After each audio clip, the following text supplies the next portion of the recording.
Buenas tardes a todos y todas en la mesa Ciencias Sociales 2 de la quinta semana de la investigación de la Red Peruana de Universidades.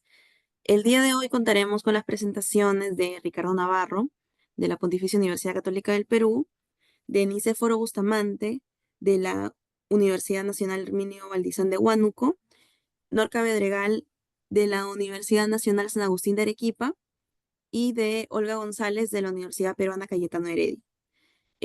Bueno, muchas gracias por su participación en esta mesa, sobre todo en este horario que, bueno, es de almuerzo.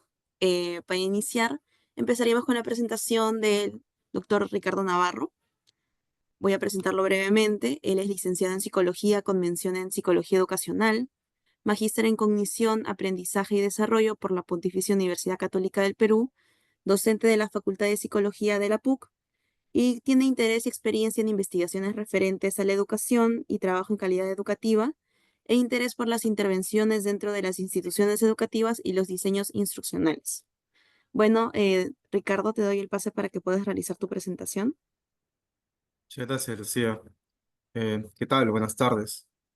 Voy a compartir la pantalla para comenzar. Me sale que no tengo la opción de compartir, disculpa, Lucía. A ver, dame un minutito. No, ya lo arreglé, ya lo arreglé. Ya. Así, ya. Sí, sí, sí, no, muchas gracias. A ver, bien. Lo que sí se ve, en cualquier caso, cualquier cosa me pueden avisar. Muy bien. Este es un estudio que se realizó en el inicio de 2022. Justamente cuando estábamos saliendo de la pandemia y la educación virtual, y tiene como título la relación entre el modelo de aceptación de tecnologías, estrategias de autorregulación metacognitiva y autoeficacia académica con rendimiento académico y aprendizaje percibido en universitarios durante el proceso de aprendizaje virtual. Em, Voy a comenzar un poco dando un contexto. Creo que todos sabemos un poquito qué es lo que pasó durante la pandemia, pero siempre es bueno saltar algunos aspectos de la situación. Cuando ocurrió la pandemia, todo pasó a virtualidad. En esa virtualidad hubo bastantes cambios que generaron tal vez consecuencias que no hemos sido capaces de identificar adecuadamente, y un poco el estudio lo que busca es eso. La problemática parte o radica en los desafíos en la educación superior o que la educación superior tuvo que enfrentar durante esos años. Primero es que la educación pasó a ser virtual. El problema con la virtualización de cursos universitarios, tal vez de la nada, o sea, demasiado rápido, con muy poca planificación, genera algunas problemáticas inherentes al propio curso como tal. La mayoría de educadores sabe que una cosa es diseñar una experiencia educativa para una sesión presencial y otra para una sesión virtual, donde existen otras características que van a estar involucradas ahí, lo que hace de esto una problemática en la enseñanza de educación superior, justamente cuando pasamos a virtualidad. Asimismo, también había limitaciones en infraestructura, conectividad y competencias digitales tanto de estudiantes como docentes.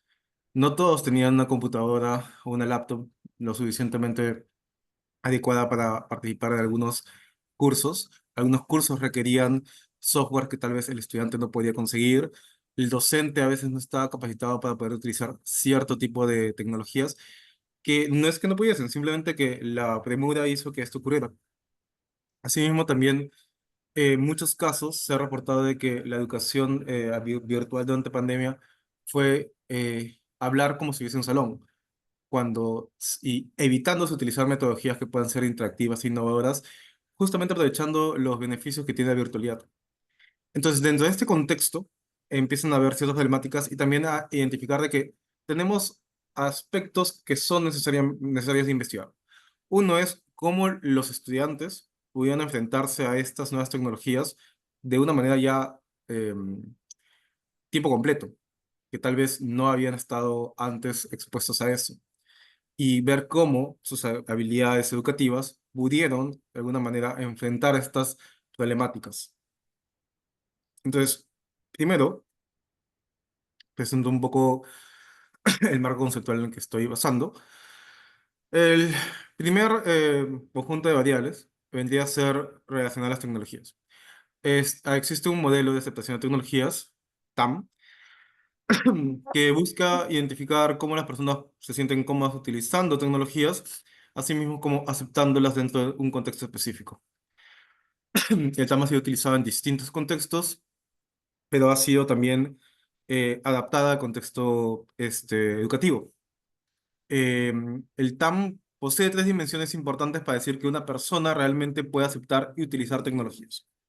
La primera es la utilidad percibida que el usuario le da a la tecnología. ¿Qué tan útil me sirve esta tecnología para mis fines? En este caso, fines educativos. La segunda dimensión es la facilidad de uso. ¿Qué tan fácil es para mí utilizar esta tecnología para fines educativos? Y la tercera es actitudes hacia el uso. Em, Esos tres componentes juntos nos dan una idea acerca de qué también el estudiante, en este caso, puede utilizar una tecnología. De hecho, hay algunos estudios que mencionan de que los estudiantes no están acostumbrados a utilizar una herramienta como Zoom, por ejemplo. Y de hecho, Zoom es una herramienta que incluso yo mismo y muchas de las personas que conozco recién se enteraron de su existencia debido a la virtualización de los cursos. Entonces, validar este tipo de experiencia, este tipo de tecnologías con este modelo es adecuado y hay evidencia previa que lo sustenta. Segundo conjunto de variables vienen a ser ya más educativas. Primero es estrategias de autorregulación metacognitiva. Eh, las estrategias de autorregulación metacognitiva se enfocan en las acciones que el estudiante puede realizar para poder planificar adecuadamente su estudio. Entonces, cómo identifican qué es lo que necesitan, planifican en qué momento deben realizarla y cómo van a ejecutar su proceso de aprendizaje. De hecho, las estrategias de autorregulación metacognitiva son muy importantes y están relacionadas fuertemente con el rendimiento académico de estudiantes en contextos universitarios y también de educación básica regular. El otro componente que también es sumamente importante e interesante es la autoeficacia académica, que está vinculado con variables motivacionales. En términos simples, la autoeficacia académica es qué tan bien percibe el estudiante que es bueno en actividades académicas, qué tan bien se le da. Em, Esto es un componente vinculado a cómo se percibe a sí mismo o qué tan competente se percibe a sí mismo, y también está vinculado en muchos casos a aspectos motivacionales y también hacia acerca de cómo es que concibe que puede enfrentar una experiencia académica. Por ende, también ha sido bastante estudiada dentro del contexto educativo. Finalmente tenemos las variables de salida, o tal vez las que nos interesan dentro de estudios de este tipo, que es el rendimiento académico. El rendimiento académico es el más tradicional, es el que todo el mundo evalúa y todo el mundo quiere ver. En términos sencillos, el rendimiento académico es la nota que se le asigna a un estudiante debido a su progreso de aprendizaje durante un curso, durante un taller, durante una estructura educativa formal. Sin embargo, el rendimiento académico, la nota que se le puede asignar a un estudiante, puede ser una aproximación del aprendizaje, pero a veces no es suficiente y tal vez no engloba realmente la complejidad que es aprender. Por lo que últimamente se está utilizando otro concepto, que es aprendizaje percibido. En términos bien puntuales, es lo que el estudiante piensa o percibe que ha aprendido y cómo lo puede utilizar. Entonces, en ese sentido, el marco conceptual de aprendizaje percibido radica en que yo como estudiante puedo comprender o puedo identificar que he aprendido ciertos contenidos de mis cursos y que soy capaz de utilizarlos y relacionarlos con otros contenidos que ya he visto o que puedo ver más adelante, dando un complemento más adecuado al rendimiento académico para poder tener una medición un poco más adecuada de lo que estamos queriendo medir en un contexto educativo. Entonces, en base a estas variables, se plantea este modelo. El modelo, si se dan cuenta, parte con las variables de autorregulación metacognitiva y autoeficacia académica, con unas variables en este primer paso, para tener variables en el medio que sean justamente las dimensiones del TAM: utilidad percibida, facilidad, percibida también del uso de tecnologías y actitudes hacia las tecnologías, para pasar a variables outputs o de salida, que son justamente rendimiento académico y aprendizaje percibido. Acá se están planteando relaciones directas entre las variables de autoeficacia y estrategias de autorregulación metacognitiva con las variables o las dimensiones del TAM, y a su vez se plantean relaciones directas entre las dimensiones del TAM con las variables de salida. Entonces, por ello, el objetivo es analizar estas relaciones que se están dando entre las variables de aprendizaje educativas, que sean estrategias y autoeficacia, con el modelo de aceptación de tecnologías y estas a su vez cómo pueden predecir el rendimiento y aprendizaje percibido de los estudiantes. Para ello se plantea el siguiente método. Tuvimos acceso a una muestra de 601 estudiantes universitarios cuyas edades oscilaban entre 18 y 32 años, con una media de 20 y una desviación estándar de 2,3. En cuanto al género del participante, estuvo particularmente, sí, o sea, estuvo similar, 58 femenino, masculino 41 y otro 4, o que vendría a ser el 1%. Las carreras universitarias de las que pertenecían los estudiantes variaban bastante, pero la mayoría de derecho, de psicología, de ciencias, de comunicaciones y de arte. De ahí el resto ya era un nivel, un porcentaje mucho más pequeño. También se les pidió que reportaran una nota de un curso que hubiesen llevado en virtualidad, especialmente el curso que hubiese sido más difícil para ellos, porque nos interesaba ver cómo era la experiencia dentro de un contexto complejo para el estudiante en virtualidad. Y tuvimos notas bastante interesantes. Entre 10 a 18 se reportaron con una media de 15 y una división estándar de 1,58. El método se utilizó en los siguientes instrumentos de medición. Una ficha de datos sociodemográficas donde se recolectó información propia de las características del estudiante, así como aspectos vinculados a las horas de estudio, a cuántos ciclos estuvo matriculado, o cuántos llevaba, y cosas que nos ayudan a comprender mejor las características del estudiante. Utilizamos el test de estrategias de aprendizaje, que fue validado por Matos y Lenz en el 2006, para justamente medir estrategias metacognitivas. Utilizamos la escala de autoeficacia académica, validada por Domínguez, el contexto peruano. Utilizamos el modelo de aceptación de tecnología, que inicialmente le pedimos permiso de uso a Teo, con una aplicación que tiene en 2011, pero en este estudio también la validamos y adaptamos al contexto peruano.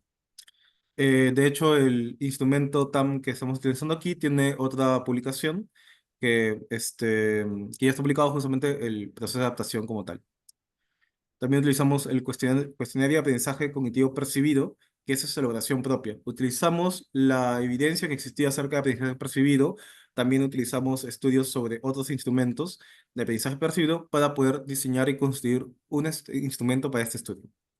Finalmente se midieron las notas o se les pidió un autorreporte de notas.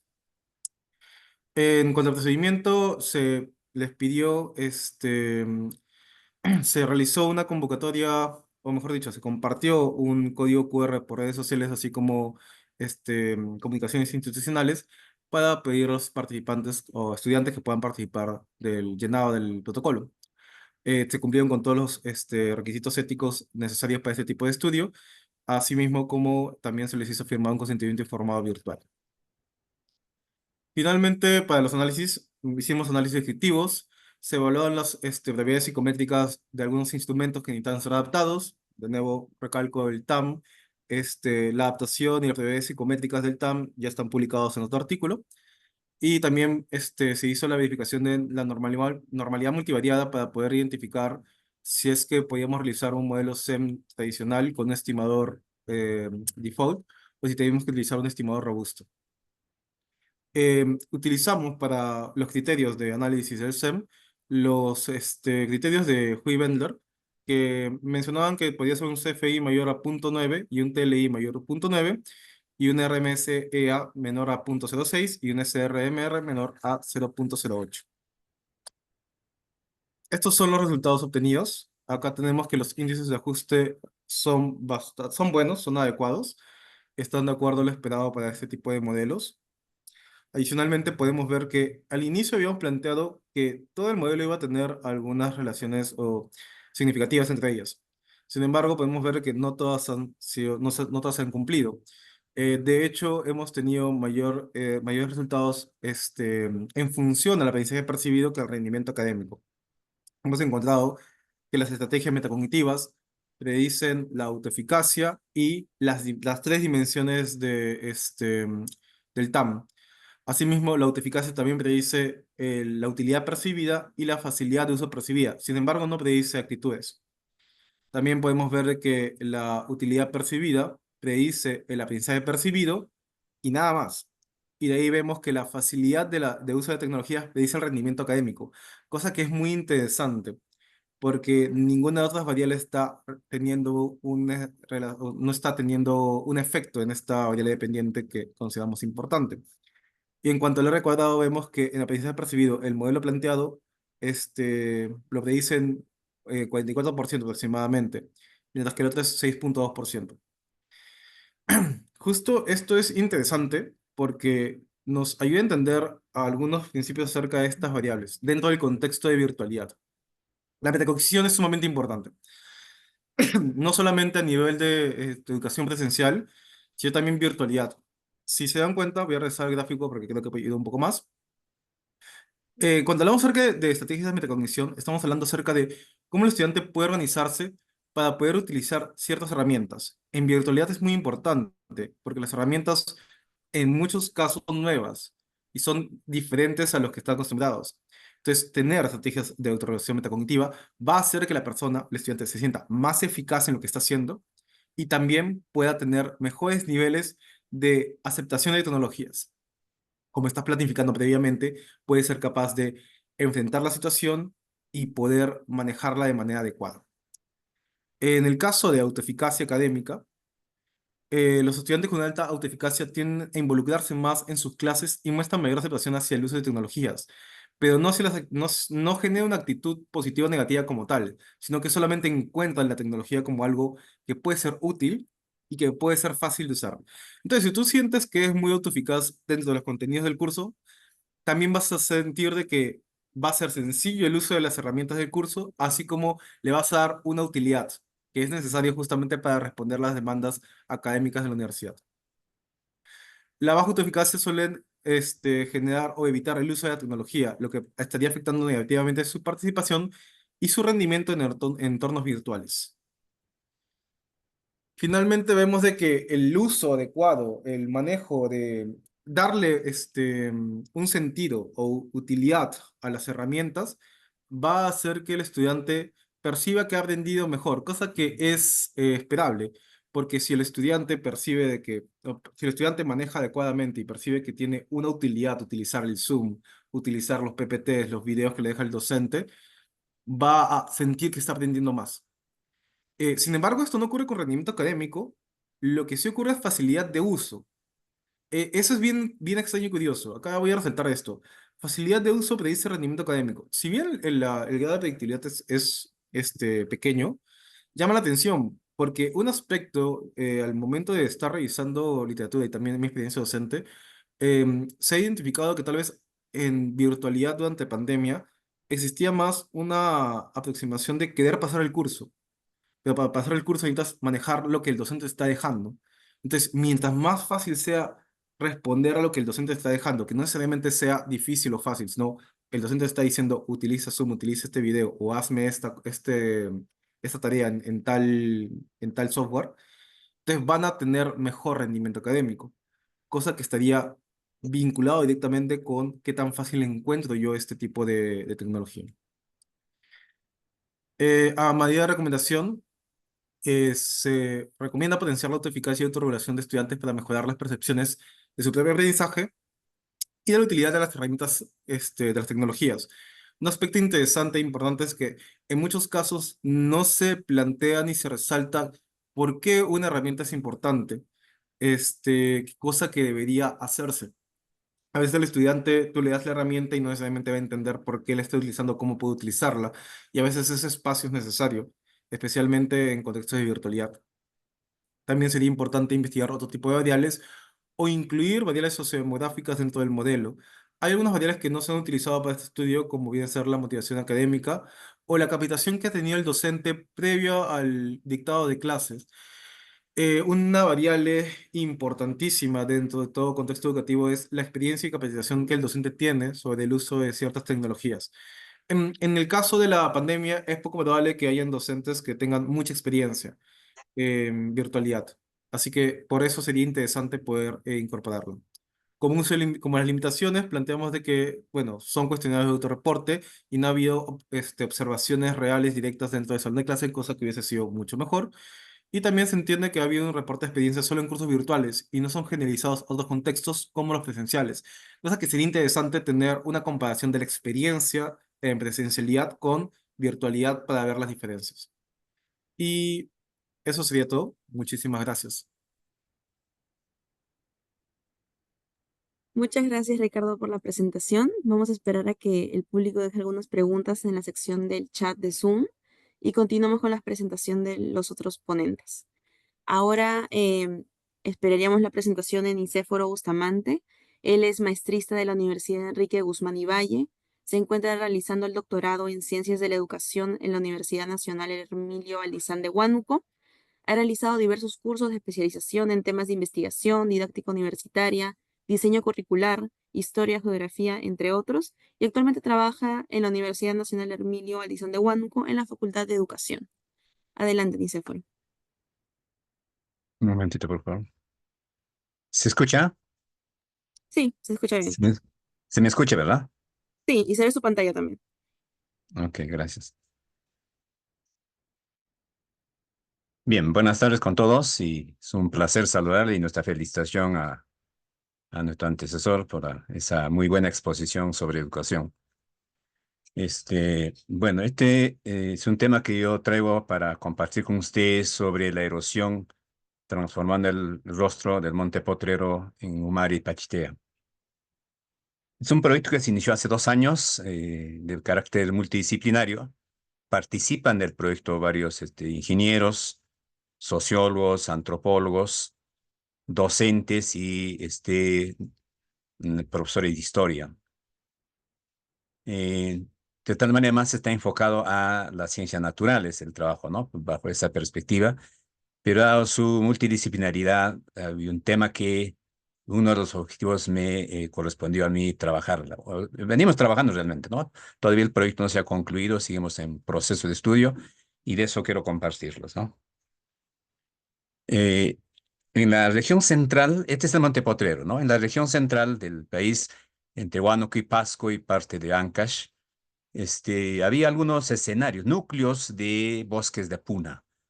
Y entre ellos en Pasco está, por ejemplo, Carmen Chico, que está en el distrito de Ticlacayan, ubicado un bosque muy importante de puro queñual, que años atrás denunciamos al Ministerio de Agricultura para que lo puedan preservar y conservar ese bosque, que a la fecha felizmente está en preservación. Y el otro es en Huánuco, ¿no? Que estaba en Humari, en la provincia de Pachitea, que es el Monte Potrero.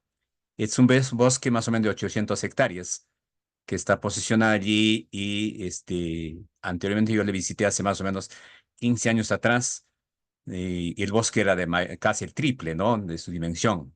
Poco a poco se ha ido deteriorando por una serie de variables que han ido interviniendo tanto de carácter natural como de carácter antrópico. Entonces, dada esa particularidad, el equipo eh, se propuso trabajar eh, para auscultar algunas particularidades de cómo mitigar, ¿no? El proceso de erosión en ese contexto. Este es el monte, uno de las cicatrices, ¿no? La erosión de la tierra transformada en el monte Potrero. Este es precisamente uno de los escenarios, ¿no? De este fenómeno en el bosque vamos a encontrar un sinnúmero de hechos, ¿no? Una sinnúmero de particularidades que han ido degradando paulatinamente. Un hecho importante de este bosque es que las comunidades que viven a su entorno viven del agua que proviene del bosque, ¿no? Y hay muchas veces cuando hay este tipo de erosión o derrumbes, entonces la comunidad se ve afectada inmediatamente, ¿no? Porque es el único lugar donde proviene el agua para la agricultura y para el consumo humano en sí. Bien, entonces fueron nuestros objetivos bajo esta premisa, nuestros objetivos de estudio, ¿no? Y concretamente yo me voy a ocupar solamente del objetivo 4, que era analizar de cómo los procesos de erosión en el Monte Potrero afectan a las actividades económicas, sociales y culturales de la comunidad Mari en la provincia de Pachitea con el fin de identificar los trastornos sociales derivados de la degradación del suelo, la pérdida de recursos naturales y las migraciones internas. Entonces, este fue nuestro propósito y hay otros objetivos que viene trabajando otro equipo, otro grupo, hay un grupo de geólogos que vienen trabajando la parte natural y hay un grupo de historiadores que vienen rastreando el proceso histórico de las comunidades ubicadas en ese contexto, desde las comunidades primitivas o las comunidades locales o autóctonas, como los chupaichos, los yachas o los panataguas que eran habitantes de ese contexto, como es el bosque de Monte Potrero. Bien, el INEI se ha ocupado de algunos hechos, recoger información sobre esto, ¿no? Por ejemplo, en el 2023 se produjeron más o menos 2 derrumbes de gran significación. Esta es una de las muestras. Derrumbe de viviendas igual, ¿no? En su contexto se produjo como efecto de deslizamiento del agua, de, de granizadas también. Es una zona que está ubicada más o menos a 4.000 metros sobre el nivel del mar. Y entonces el frío es intenso y ciertamente es un microclima en realidad porque está rodeado de cerros de gran altitud y el bosque se ha posicionado en ese contexto, ¿no? Y de allí proviene el agua y allí también hay un conjunto de flora y fauna, ¿no? Las heladas igual han afectado el incendio forestal, ¿no? Un hecho particular que hemos observado permanentemente es el hecho de incendio forestal como el de conocimiento público este año, el mes pasado, se ha ido difundiendo a nivel nacional, ¿no? Incendio urbano, las lluvias intensas, que es otro de los factores, los vientos fuertes, todos son contextos de carácter natural que afecta de manera permanente como efecto del el ciclo natural de la Tierra, ¿no? Esta es una figura uno donde aparece el escenario de derrumbes como efecto de la tala de arbustos y maderas, ¿no? Una particular de la comunidad de Umari y hace más o menos 10, 12 años atrás, en multitudes ingresaban al bosque y talaban, ¿no? Los árboles, ¿no? Entonces fueron debilitando paulatinamente algunos espacios y eso generaba el debilitamiento de la tierra y consiguientemente el derrumbe, ¿no? Era uno de los problemas, ¿no? También registraban por el INEI, ¿no? Un hecho significativo es que la comunidad de Umari vive en casi el 53% de su población vive dedicada a la agricultura y depende del agua, ¿no? Que emana de el bosque. Del bosque emana el agua, de allí proviene para la agricultura, para el consumo humano y para recrear otras actividades. Entonces, el bosque se constituye un papel fundamental para la vida de los pobladores de ese contexto, ¿no? Tesis, ¿no? La pérdida de suelo fértil. Otro derrumbe que se produjo, la erosión arrastra las capas superficiales del suelo, donde se concentra la materia orgánica y los nutrientes esenciales, ¿no? Esto afecta la capacidad del terreno para sostener la flora característica de la puna, como el licho y los queñuales, ¿no? Y deja expuestas capas de roca o suelo pobre, ¿no? Entonces, una particularidad tal es eso, ¿no? Y en este caso, en el Monte Potrero se observa este fenómeno. Otro hecho es la acción humana, ¿no? La erosión antrópica en una parte del Monte Potrero en Huánuco, ¿no? Esta es la parte del ingreso. Hace 10 años atrás todo era un bosque, ¿no? Lleno de árboles este espacio. Y bueno, de un tiempo a otro, la comunidad de Umari vio por conveniente ah, cobrar por el ingreso al bosque, ¿no? Entonces, para zona turística, que hicieron esa construcción y talaron todos los árboles que estaban, todas las plantitas que estaban allí posicionadas, ¿no? Y es de Geradona, ¿no? De ingreso al Monte Potreros, es donde allí observa actualmente es una zona turística, allí hay un restaurante, servicio higiénico, una serie de cosas hecho la comunidad para los visitantes, ¿no? Que generalmente los sábados, domingos, la juventud va en zona de paseo y a veces también el turismo foráneo, ¿no? Permiten eso. Pero la comunidad no previó la tala de iba a generar otros trastornos, ¿no? Porque después, justamente en esta zona, cercana a esta zona, se produjo un derrumbe de gran envergadura. Eh, Ahora, estos derrumbes generan la alteración del ciclo hídrico, ¿no? La erosión reduce la capacidad del suelo para retener agua, afectando las fuentes de agua subterráneas y manantiales que dependen del bosque. Genera escorrentías rápidas y menores reservas de agua en la época seca, ¿no? Afectando tanto a la flora, la fauna y al propio hombre que los habita, ¿no?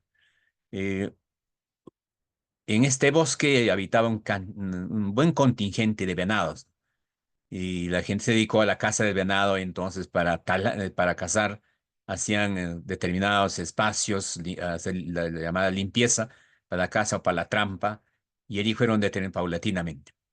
Ahora, este es un canal que observamos en la fotografía que después de un torrente de agua que cae desde arriba a la zona alta, eh, y ese es un canal que sirve para el regadío de la agricultura, ¿no?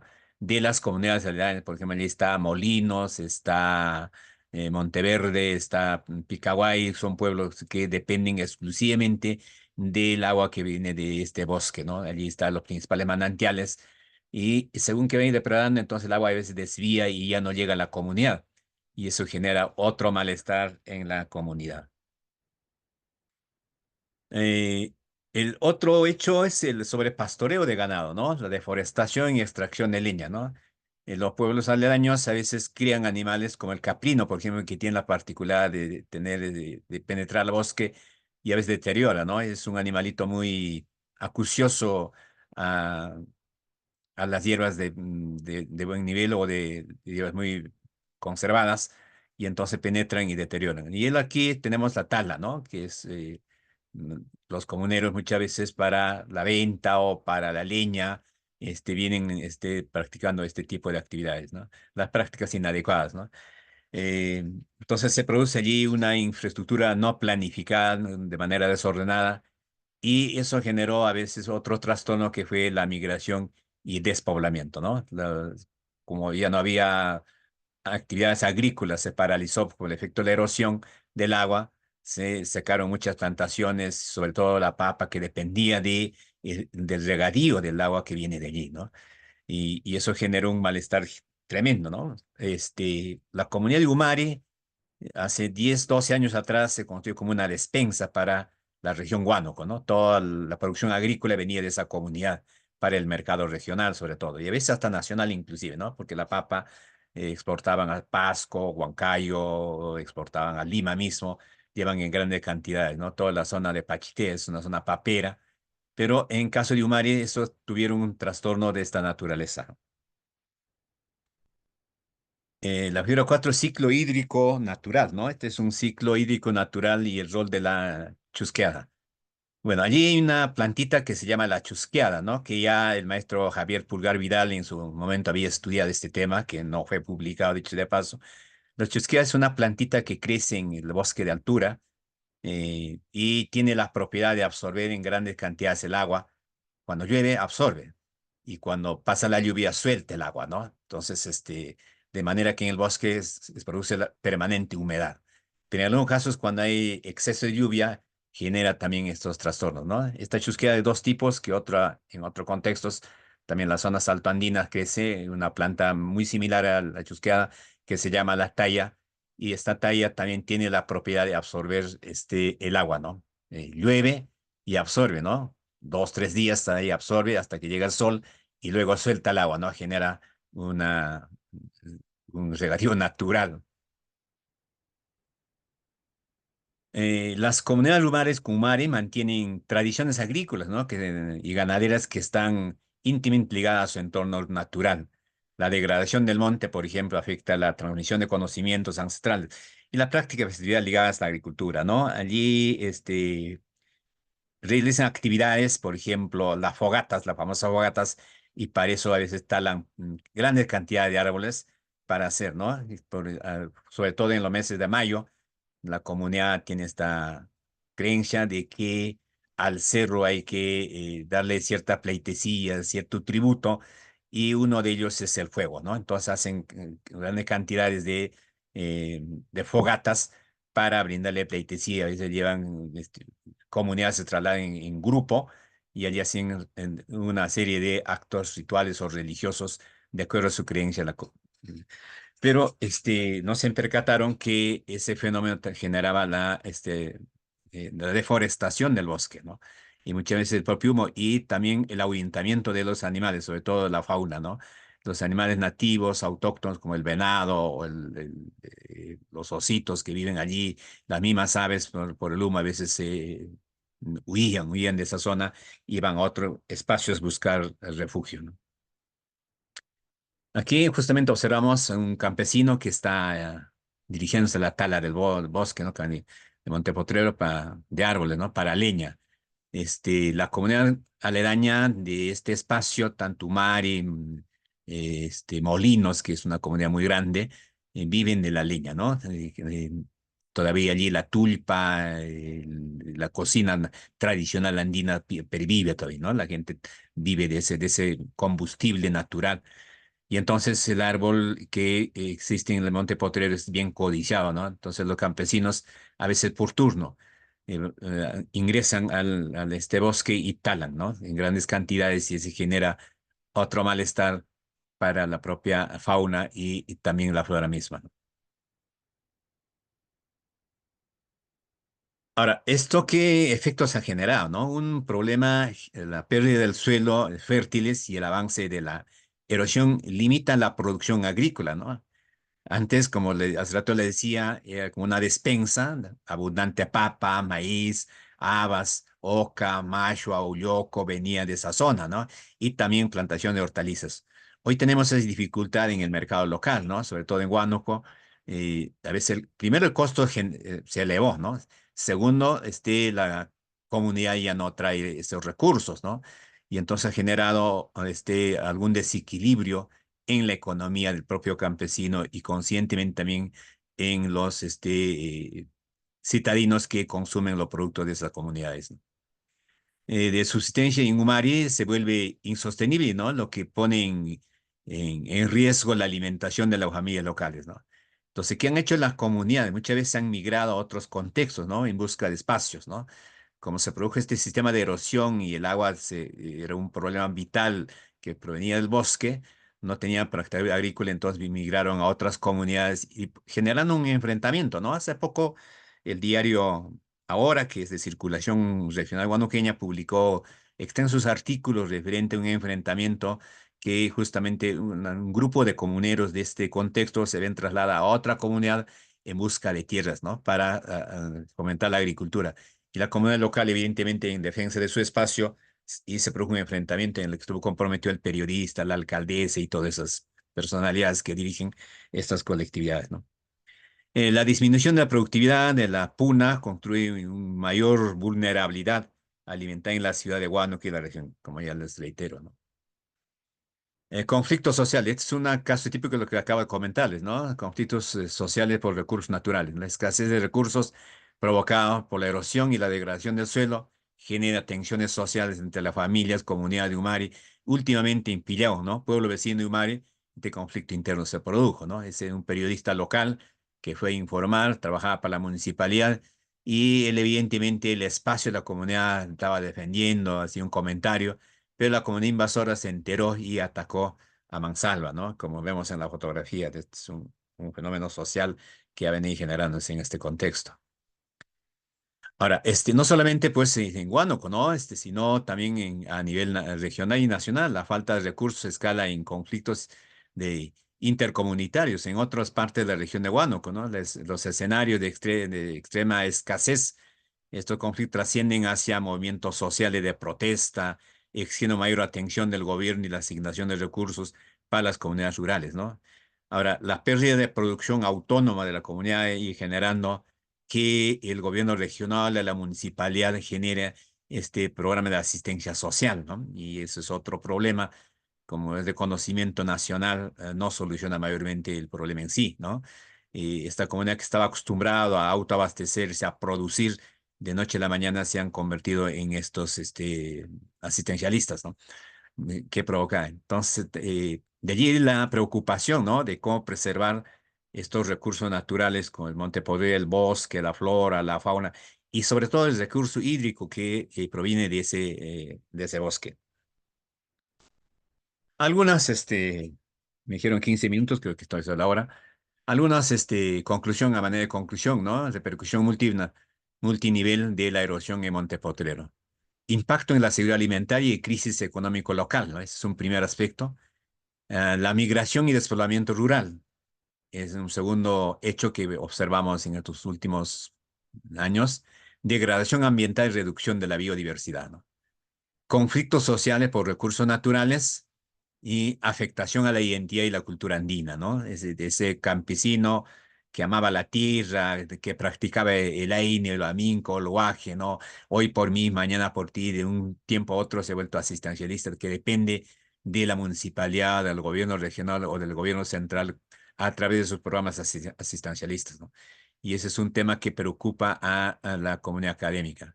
Incremento de la pobreza y desigualdad. Ahora, desde un enfoque sociológico y antropológico, los efectos de erosión de Monte Potrero trascienden lo local, ¿no? Y se convierten en un problema regional y nacional. Las dinámicas que se generan como la migración, los conflictos sociales, la pérdida de la identidad cultural y la pobreza afectan la estabilidad social y el desarrollo sostenible del país. Es fundamental que se implementen políticas de conservación ambiental, desarrollo rural, que aborden tanto las causas como las consecuencias de la erosión en Umari. Además, deben integrarse enfoques de preservación cultural y adaptación del cambio climático para asegurar el bienestar de las comunidades rurales y evitar que estos problemas se profundicen en la futura. En conclusión, repercusión multinivel de erosión del Monte Potrero, ¿no? Bien, mis estimados amigos, eso es todo por esta modesta exposición. Muchas gracias a ustedes. Muchas gracias, Nicefor, por la presentación. Ha estado muy interesante el tema. Esperamos también que puedan formular algunas preguntas sobre esta exposición. Y bueno, para culminar con la mesa, le daría pase a Norca Bedregal. Voy a presentarla brevemente. Norca es matemática con maestría en matemáticas y en análisis de sistemas, doctora en ciencias de la educación y egresada del doctorado en ciencias de la computación. Además, es docente principal adscrita al Departamento de Ingeniería de Sistemas de la Universidad Nacional San Agustín de Arequipa. Sus áreas de interés se centran en la matemática discreta, la optimación, la estadística y probabilidad. Actualmente enseña en la Escuela Profesional de Ingeniería de Sistemas, en la Maestría de Ingeniería de Sistemas y en la Maestría de Ingeniería de Mantenimiento de la UNSA. Gracias por tu presencia, Norca. Te doy el pase para tu presentación. Muchas gracias, Lucía. Paso a compartir pantalla. Listo. Pues bien, como decía Lucía, y agradezco su presentación, saludo a todos los presentes.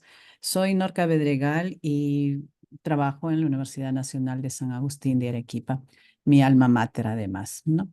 Entonces, hoy les voy a hablar acerca de un proyecto que nosotros venimos trabajando al interior de la UNSA. Es un proyecto financiado por UNSA Investiga, es decir, por el Vicerrectorado de Investigación, y el proyecto lo titulamos SPOC Adaptativo para la capacitación de profesores universitarios en metodologías activas. Cabe mencionar que un SPOC es un curso privado, como dice a la derecha, es un curso abierto y privado, ¿no? Entonces es masivo también de alguna manera, porque este curso va a estar puesto en una plataforma virtual, en un LMS, y va a estar abierto cuantas veces uno quiera, cuantas veces se necesite. ¿Y cómo así es que surge este curso? Como les decía, es un proyecto financiado, somos 4 investigadoras, yo soy la investigadora principal del proyecto. ¿Sobre qué les voy a contar en este proyecto, en esta exposición? Sobre los temas que tenemos puestos en la lámina, un poco describirles qué nos motivó, qué pasos hemos seguido, a qué resultados hemos llegado y qué impacto esperamos, ¿no? ¿Cuál fue la situación que nos motivó, la situación problema? Primero consideramos el actual modelo educativo de la UNSA, que considera sistemas flexibles de enseñanza, que considera la integración de plataformas virtuales, de currículos pertinentes, que ve en las TIC una oportunidad de mejorar el proceso de enseñanza y de aprendizaje, y que además considera que el estudiante debe ser formado de tal manera que tenga un desarrollo integral. Este modelo rige desde antes de la pandemia. Obviamente, las condiciones se acrecentaron durante la pandemia, ¿no? Todos hemos vivido la situación de emergencia y de educación remota que nos vimos obligados a implementar. Además de eso, ¿qué hemos detectado? Que la práctica docente tiene algunas falencias, en particular en el área de ingenierías. Quizá también suceda lo mismo en el área de biomédicas, En nuestra universidad, por lo pronto, sucede básicamente en estas dos áreas. Quizá en el área de las ciencias sociales no sea tan fuerte por por la misma naturaleza de las asignaturas, pero en el área de ingeniería sí es un problema fuerte. Generalmente el docente sigue un modelo tradicional, centrado en una exposición, en una clase magistral, y muchas veces las calificaciones se limitan a devolverle al estudiante calificaciones numéricas, ¿no? Entonces, esas evaluaciones todavía dejan mucho que desear.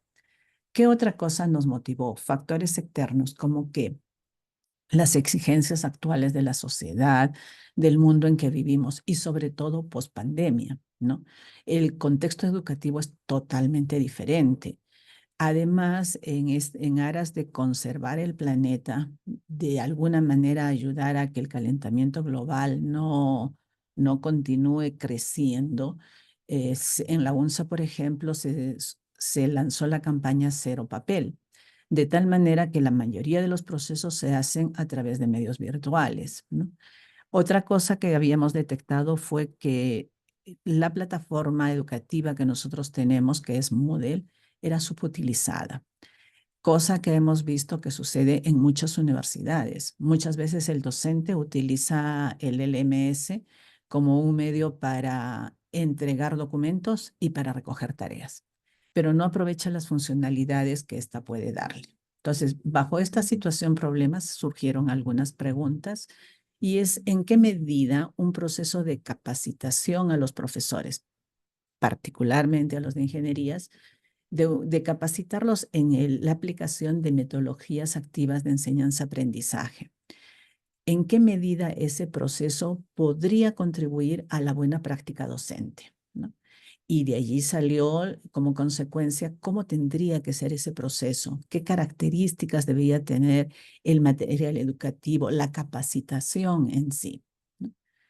Entonces, con esas interrogantes nos planteamos un objetivo general que fue planificar, diseñar, desarrollar e implementar un proceso de capacitación virtual sobre metodologías activas. Perdón. Entonces, ¿por qué lo propusimos inicialmente virtual? ¿No? Porque vemos que la educación virtual, la educación en línea, mm, nos obligaron de alguna manera en tiempo de pandemia, pero se queda con nosotros. Hay muchas maneras en que contribuye a la inclusividad, al desarrollo social. Entonces dijimos, ya, tiene que ser virtual para que los profesores puedan ver cómo actuar en un ambiente virtual. Pero además propusimos que sea una modalidad blended learning. ¿Por qué? Porque dijimos, tenemos que en la práctica vernos en algún momento y de repente realizar algún taller donde se pueda valorar si los profesores realmente están con la idea de poder aplicar estas metodologías activas. Y entonces dijimos, todo esto lo vamos a soportar por un SPOC adaptativo, ¿ya? Entonces, ¿qué es un SPOC? Ya lo dijimos hace un rato, y sobre la adaptabilidad les voy a hablar en unos momentos. Para conseguir este objetivo general, se propusieron algunos objetivos específicos, ¿no? Como caracterizar los procesos de formación virtuales, planificar y diseñar el SPOC, implementar el SPOC y finalmente evaluarlo empíricamente. Actualmente se han cumplido ya los 3 primeros objetivos y solo nos falta la evaluación empírica. Esta evaluación se va a hacer con un grupo de profesores del área de ingenierías. Van a seguir el curso, vamos a ver los resultados, vamos a valorar con diferentes métricas la eficacia de este SPOC. Ahora, ¿qué proceso se diseñó? Dijimos, tenemos que partir de algunos puntos, ¿no? Entonces nos planteamos primero definir el entorno pedagógico y el entorno técnico, definir algunas directrices metodológicas, luego teníamos que generar los recursos educativos, teníamos que ver cómo le dábamos una característica especial al SPOC y habíamos pensado en una componente de adaptabilidad y en desarrollar una componente de comunicación para luego implantar el SPOC y medir con un grupo piloto cómo nos iba con este proceso de capacitación. Entonces, lo primero que atacamos fue el enfoque pedagógico, ¿no? ¿Cuál era nuestra intención? Teníamos que desarrollar un SPOC adaptativo. ¿Cómo hacíamos para lograr esto? Teníamos que lograr que los participantes, los que iban a ser capacitados, que son profesores universitarios, la misma experiencia de capacitación fuera a través de metodologías activas, que tenía que ser un proceso dinámico, un proceso activo, por lo tanto había que diseñar qué actividades y además teníamos que mostrarle que la evaluación iba más allá de un simple cuestionario o de evaluaciones que fueran como muy puntuales, ¿no? Que la evaluación tenía que ser un proceso. Entonces, en ese sentido, dijimos, hay que definir los facilitadores, hay que definir y caracterizar un entorno colaborativo, tenemos que determinar qué recursos vamos a trabajar. ¿Cómo lográbamos todo eso? Con un diseño instruccional adecuado. Entonces, hasta aquí estaba el entorno pedagógico. Pero ahora venía sobre qué metodologías activas vamos a trabajar. Entonces propusimos básicamente 5 metodologías. ¿Cuáles eran? 3 metodologías simples que pueden integrarse a cualquiera de las otras metodologías activas que ya existen, que son el aprendizaje cooperativo, el aula invertida y el aprendizaje basado en juegos, ¿no? Y luego de pasar estas 3 metodologías, dijimos, ahora hay que ponerles 2 complejas, ¿no? 2 que demanden un poco más de trabajo. Y dada la naturaleza de las asignaturas de ingenierías, dijimos, podemos capacitar en aprendizaje basado en problemas y en aprendizaje basado en proyectos. Con eso definido, dijimos, ahora los requerimientos. Teníamos que especificarlos, trazarnos un mapa, si se quiere, de lo que podíamos necesitar. Entonces, necesitábamos definir entorno tecnológico, definir los recursos de soporte, los recursos metodológicos y los recursos académicos. Como ya habíamos considerado darle alguna característica especial al SPOC, dijimos, todo esto tenemos que encuadrarlo. Hay que desarrollar un componente adaptativo y un componente de comunicación. ¿Para qué? Para luego implantar el SPOC, hacer el proceso de capacitación piloto y realizar las pruebas necesarias, los análisis necesarios. Entonces, si bien este es un proyecto que resuelve un problema social, estamos utilizando mucha tecnología para tratar de resolver esa situación. ¿Y hacia dónde apunta la tecnología? Hacia el desarrollo de esas 2 componentes, el componente adaptativo y el componente de comunicación. Con todo esto, nosotros podíamos realizar a la universidad la entrega del producto. Entonces, componente adaptativo, componente de comunicación. Esa adaptabilidad, ese componente adaptativo, ¿cómo lo íbamos a lograr? Primero teníamos que diseñar un árbol de decisión y hicimos 3 niveles de árboles de decisión. El primer árbol se trabajaba a nivel del SPOC y entonces aquí, por ejemplo, nosotros vemos que de las 3 metodologías básicas, el profesor o el participante tenía que escoger 2. Como resultado de cada una de ellas, se le plantea un reto, un pequeño trabajo, un pequeño ejemplo de cómo podría implementar cualquiera de estas metodologías activas en un tema específico o de repente en toda una asignatura. Si aprobaba 2 de estas metodologías, escogía por lo menos una metodología de las complejas, ya sea aprendizaje basado en problemas o basado en proyectos. Combinando las metodologías que habría llevado, podía llevar las 5 metodologías si él quisiera, o podría llevar solo 3, ¿no? Dependiendo de cómo transitara por este árbol.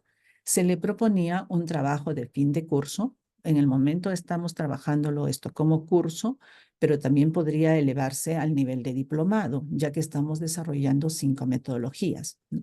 Entonces, este trabajo de fin de curso era un reto que tenía que combinar por lo menos una metodología básica con una metodología compleja en algún tema en particular de la asignatura que venía dictando. Aquí está el caso del desarrollo para una de las metodologías, en este caso aprendizaje cooperativo. Igual, ¿qué se hizo? se plantearon como unidades, ¿no? Unidades de contenido de la metodología de aprendizaje cooperativo. Al término de cada una de estas unidades se hacía una evaluación y se hacía un pequeño reto, muy pequeño, muy simple, para ver si estaba en capacidad de manejar los conceptos. Generalmente la primera unidad es manejo de conceptos y las otras unidades son puntos de aplicación que pasan hasta la evaluación a través de la metodología, ¿no?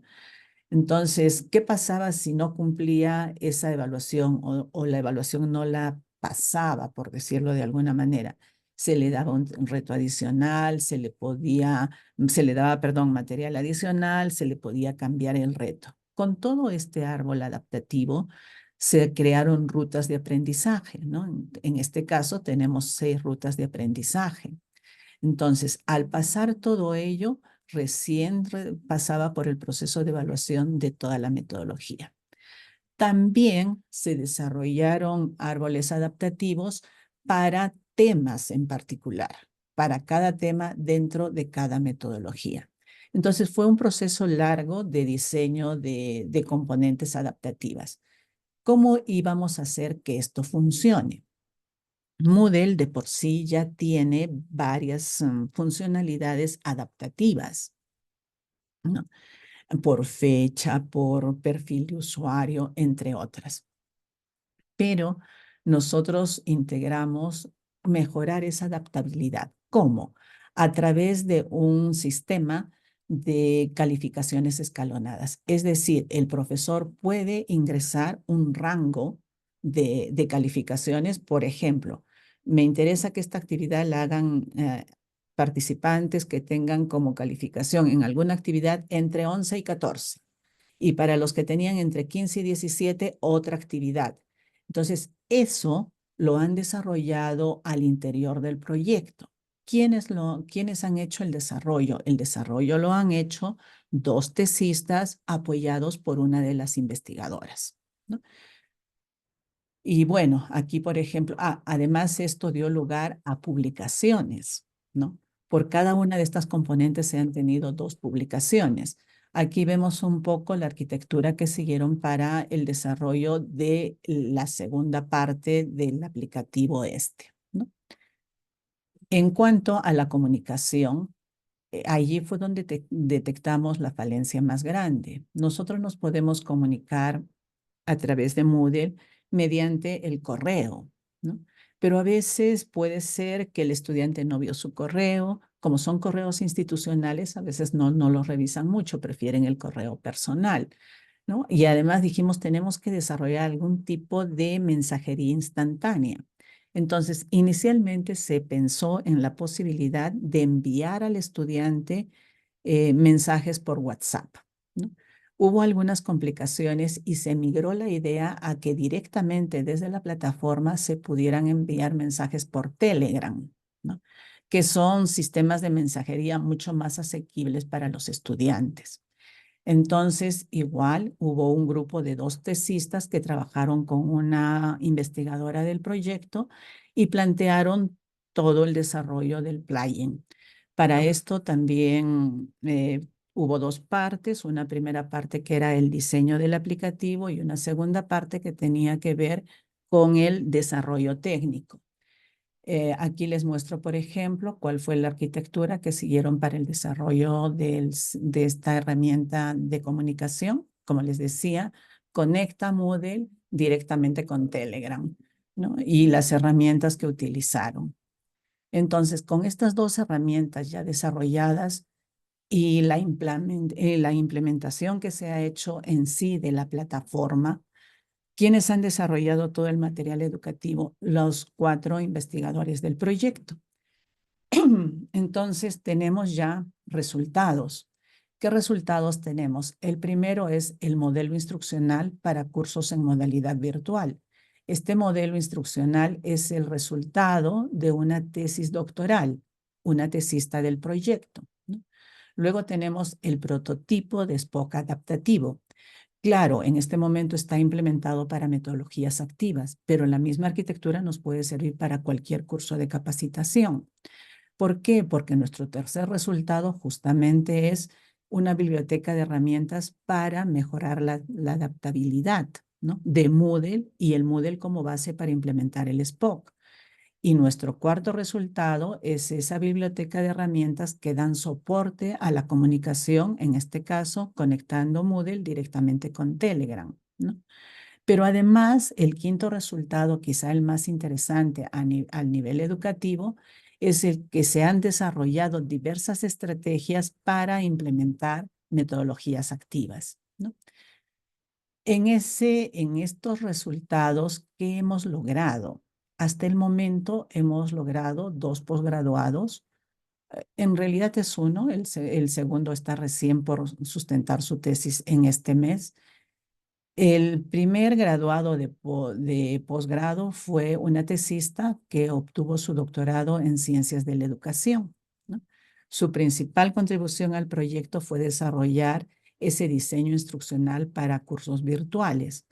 Y el segundo graduando de posgrado es un magíster que se va a sustentar la tesis de maestría en Ingeniería Informática con mención en Tecnología Educativa.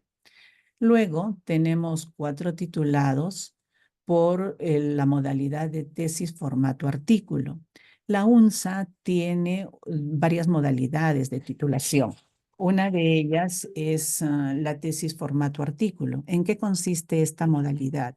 Si los egresados de la universidad logran publicar un artículo en una revista que esté indizada, ya sea en Scopus o en Web of Science, si han sido asesorados durante todo el proceso por un investigador, entonces con ese artículo publicado, ellos pueden optar a titularse. Y el tipo de título se llama tesis formato artículo. Entonces tenemos allí 4 graduados, 2 en el aplicativo este que les comentaba para la adaptabilidad y 2 en la herramienta para la comunicación.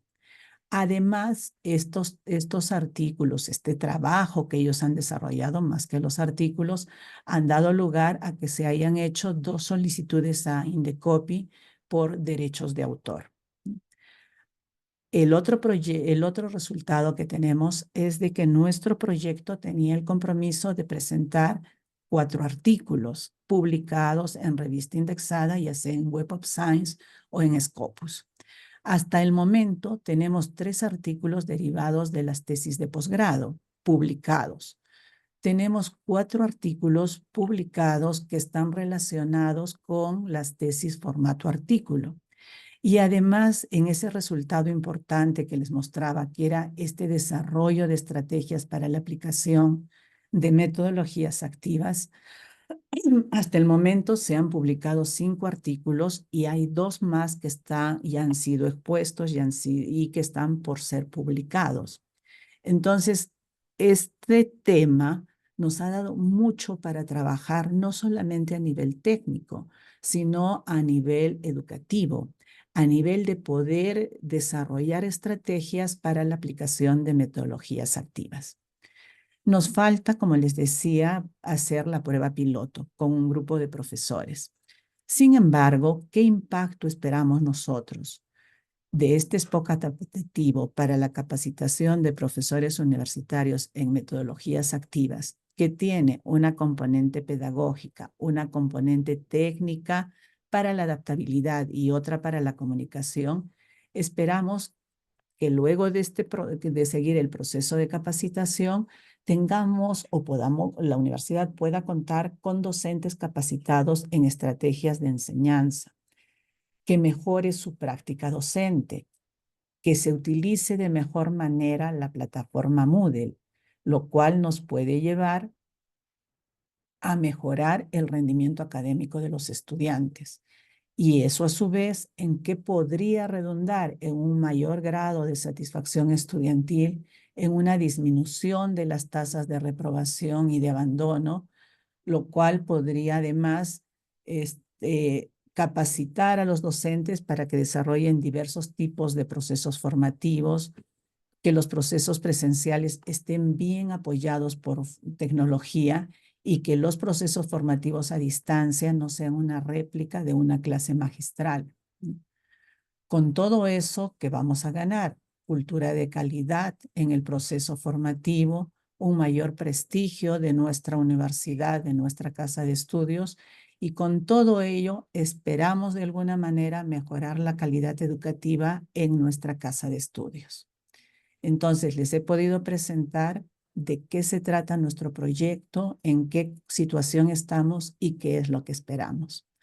Con todo esto, agradezco su atención y quedo disponible para cualquier pregunta cuando nuestra monitora lo diga. Muchas gracias, Norca, por la presentación. Ha estado muy interesante. Esperemos que el público se anime a dejar sus preguntas en el chat. Y bueno, tenemos una pregunta para Ricardo. Vamos a retomar el orden que tuvimos para las presentaciones. A ver, deme un minuto. Bueno, para Ricardo le dejaron la siguiente pregunta, que dice lo siguiente. Luego del primer modelo TAM, han salido versiones extendidas que integran otros aspectos relacionados con la aceptación de tecnología. ¿Ha considerado trabajarlos? Sí, ¿qué tal? Buenas tardes, gracias por la pregunta. De hecho, he estado revisando varios modelos de aceptación de tecnologías. Había uno reciente que era el UTAUT y el UTAUT segunda versión. Sin embargo, no me agrada mucho a nivel conceptual. Los instrumentos parecían interesantes, sin embargo, cuando ahondaba más a nivel de qué marco conceptual habían utilizado para diseñarlas, era muy vago y hasta cierto punto eran un poco, si bien podrían ser útiles juntas, no pertenecían al mismo instrumento. Por ejemplo, el tema de condiciones facilitadoras e influencia social o social norms, normas sociales eran componentes más sociales, no educativos, que sí tienen que ver dentro del contexto educativo, pero no los colocaría dentro del mismo estructura factorial de un instrumento. Entonces, sí había visto estos nuevos instrumentos, sí los había revisado, pero debido a que no había un hueco a nivel conceptual que no me agradaba mucho y como las dimensiones sentía que eran más sociales dentro de un contexto que podrían complementar lo que ya tenía el TAM más que ser parte de un modelo de aceptación de tecnologías. Por eso opté por el TAM, porque la evidencia teórica y empírica era dentro de la revisión que se hizo mucho más fuerte. Ok, muchas gracias, Ricardo. También tenemos un par de preguntas para Nicéforo. ¿Me escuchas para poder formularlas? Sí, te escucho. Ok, perfecto. Entonces, tengo dos preguntas. En primer lugar, ¿cómo percibe la comunidad de Umari la relación entre los efectos de la erosión y el cambio climático? ¿Existe conciencia sobre esta conexión y sobre cómo influye en su disposición a adoptar prácticas de preservación cultural y adaptación climática? Ok, gracias. Sí, la comunidad como tal, evidentemente, no lo percibió, pero sí su comunidad académica, ¿no? La comunidad Umari tiene varios hijos que participan de la universidad. Hay profesionales como turista, especialistas en turismo, hay docentes, contadores, economistas, en fin. Ese grupo ha ido socializando los conceptos de la preservación y conservación del medio ambiente, de la necesidad de preservar el bosque del Monte Potrero. Entonces, se ha producido el primer aspecto de sensibilización a la comunidad, ¿no? De proteger, cuidar. De tal manera, en el año 2023 se instituyó los servicios de vigilancia comunal para preservar el bosque del Monte Potrero, ¿no? Y volver a las técnicas ancestrales, por ejemplo, la minca y el eine para preservar y cuidar por turnos este espacio, ¿no? De igual manera, también debo decirles, la comunidad practica actualmente bajo esta insinuación de este grupo de jóvenes y algunos estudiosos que han ido motivando e incentivando a ellos para hacer la faena comunales cada mes, ¿no? Se reúnen para hacer el cuidado de su bosque y sobre todo el turno, ¿no? Para evitar la tala, ¿no? Eso es lo que te podría decir sobre eso. Gracias. Y también tenía otra pregunta y era respecto a la estabilidad social, ¿cómo ha cambiado la estructura familiar o las redes de apoyo en Umari a medida que algunos miembros migran y otros intentan adaptarse a la crisis ambiental? Sí, mira, ese es un tema bien polémico, ¿no? Efectivamente hay gente que se ha resistido a conservarse en su medio, entonces han recurrido a sus autoridades tutelares para recibir el apoyo, ¿no? Sus alcalde, su presidente de la comunidad, su representante regional, y han jugado un papel importante el magisterio allí, ¿no? La docencia que ha tenido mayor percepción de los efectos de la degradación del bosque del Monte Potrero. Y entonces han ido motivando permanentemente a fin de amar lo suyo, ¿no? Y hay un lema que me agradó muchísimo que decía en la municipalidad, ¿no? Enseñar a los jóvenes a producir o a consumir lo que Humari produce, ¿no? Me pareció sumamente interesante ese epígrafe porque motivaba, condicionaba y sensibilizaba a la juventud sobre todo, ¿no?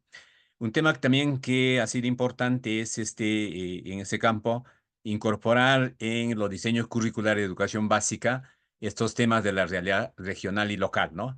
A fin de trabajar con la nueva generación, ¿no? Sobre aspectos de preservación, conservación del medio ambiente sobre todo, ¿no? Porque muchas veces la gente adulta ya tiene un patrón establecido de vida, ¿no?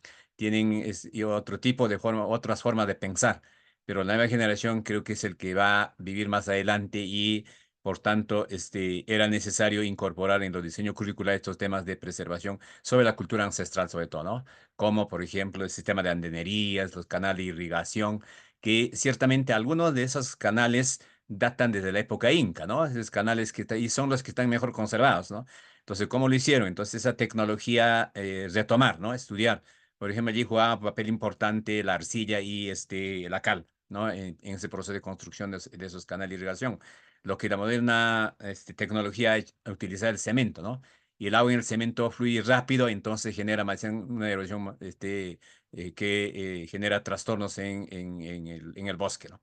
Entonces es un tema, sí, pues que todavía un pendiente, hay que trabajar muchísimo, hay que trabajar tema de sensibilización en la colectividad, hay que trabajar con sus autoridades, con sus regidores, con sus alcaldes, con la propia comunidad, hay que hacer reuniones permanentes a fin de en algo mitigar, ¿no? Estos efectos dañinos que ya ha venido generando la comunidad.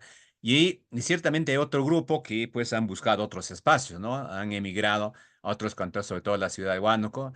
La ciudad de Huánuco en los últimos 20 años ha generado un fenómeno, ¿no? Que es de los mototaxistas, ¿no? Cantidad de mototaxistas, servicios colectiveros han aparecido ahí. Precisamente eso proviene de esa comunidad de Umari, Pachitea, Molino, Pillao, que son comunidades muy cercanas que han cambiado de actividad, ¿no? Prefieren venir a la ciudad a hacer servicio de colectivero, taxistas y dejando su espacio nativo, ¿no? Y eso ha generado la merma de la producción agrícola, inclusive dentro de esa comunidad. Muy bien, eso es lo que te podría comentar sobre eso. Muchas Y gracias, muchas gracias Mr. por la Fox. pregunta. Bastante interesante ver, ¿no? Cómo esto tiene un efecto en cadena en muchos ambientes, y no solamente en la población de Umari, sino también en los espacios aledaños, como bien mencionas. Así es, no solamente en Humar, sino creo que a nivel país tenemos este problema, ¿no? Claro. Y los patrones ancestrales se han ido depredando paulatinamente y no lo hemos conservado y entonces hemos optado por la modernidad sobre todo y eso genera algunos trastornos con la comunidad, ¿no? Esperamos más adelante tener mayores precauciones, ¿no? Sí, muchas gracias. Y para terminar, tengo una pregunta para Norca, que señala lo siguiente. ¿Qué factores considera que son clave para motivar a los docentes a participar activamente en el SPOC adaptativo y aplicar las metodologías activas en sus aulas? Gracias, Lucía. Sí, yo creo que qué factores pueden motivarlos a participar en el SPOC. Convencerlos con el ejemplo, ¿no? Podemos conversar con ellos, podemos explicarles, sí, pero basta con que sigan una de las metodologías y se den cuenta de que cómo pueden cambiar realmente su práctica docente con un poquito de esfuerzo, ¿no? Por eso es que el SPOC ha sido diseñado de tal manera que en la misma capacitación, en el mismo proceso, se están aplicando las metodologías activas, justamente para que vean que eso no es difícil y eso se puede hacer desde cualquier especialidad. Obviamente nosotros hemos puesto ejemplos y situaciones que salen del área de ingenierías, porque es el ambiente donde trabajamos, pero lo mismo puede hacerse para cualquier otra especialidad. Gracias, Lucía. Muchas gracias, Norca. Y con eso culminaríamos las preguntas de la mesa del día de hoy. Un agradecimiento especial a nuestros ponentes, a Ricardo Navarro, a Nicéforo Bustamante y a Norca Bedregal por haber presentado sus muy interesantes trabajos el día de hoy. Gracias al público también por mantenerse acompañándonos durante esta hora y 20 casi. Y bueno, los invitamos también a participar de las mesas de las 4 de la tarde. Tendremos 3 mesas, Ciencia e Ingeniería 5, Ciencias Sociales 3 y Ciencias Médicas 3. Y bueno, esperamos que también puedan participar de esas mesas. Muchas gracias y buenas tardes. Buenas